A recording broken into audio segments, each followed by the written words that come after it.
Joining us now, Fox News contributor Karl Rove. You know, I want to look at the magnitude of this, Karl, through a political prism. We are going to watch this week, because we got a preview, speaking of South Carolina this weekend, of how radical, how extreme this New Democratic Socialist Party has become. But more importantly, they're all creating a circular firing squad. They're all trying to out socialist the next one and destroy their opponents. But you add to this all happened on Biden-Obama's watch. You add to this, Devin Nunes warned about this in 2014, the Russians would do this. They let it happen. They did nothing to prevent it.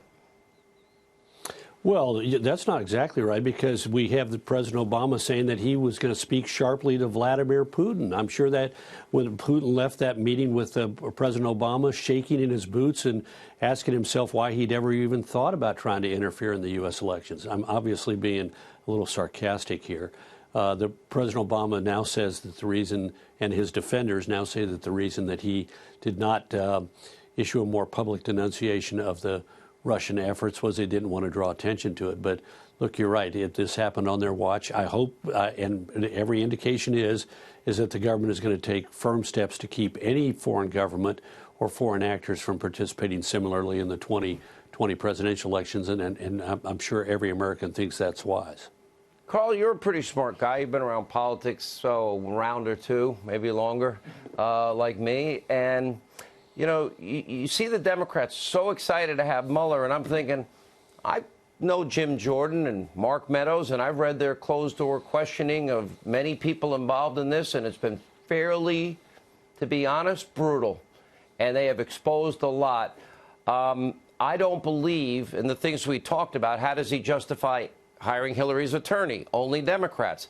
How does he answer the question about his 9.5-minute press conference that he screwed up badly?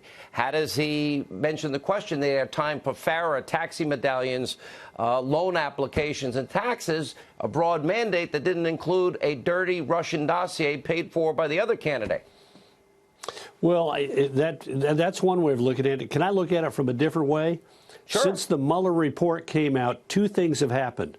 The president's favorables and unfavorables have stabilized, and the percentage of people who say they don't want to go through impeachment and don't think impeachment is justified has risen dramatically. So what has happened with the Mueller report is the American people heard all about it. Many of them went out and bought copies of it. Many of them heard about it on cable TV and on the Internet for an enormous amount of time. And what they did is they've decided, essentially, unless you're a hardcore Democrat, unless you have already condemned Donald Trump not only to impeachment but to prison, if you're a normal and ordinary American who doesn't have those strong partisan opinions, the Mueller report led you to say it's over. Now, this is a problem for the Democrats. The longer they talk about impeachment, the more they appear to be bent upon investigating the president, and that alone, the more the American people are going to conclude, hey, those people don't have our best interest at heart. And think about this. The number one message of the Democrats today is investigate and impeach. Number two message, and growing up, getting close to it, is the Bernie Sanders, Elizabeth Warren, Democratic presidential candidate message of free everything. Free college, we're going to forgive your debts, we're going to have a guaranteed basic income, $1,000 a check every month for every American, we're going to have Medicare for all, abolish your private insurance, have the government take it over. I mean, free everything. Guaranteed federal job. All these lunatic proposals that we hear from the campaign trail, that's the second message. Where's the winning message for the Democrats in either one of those two things?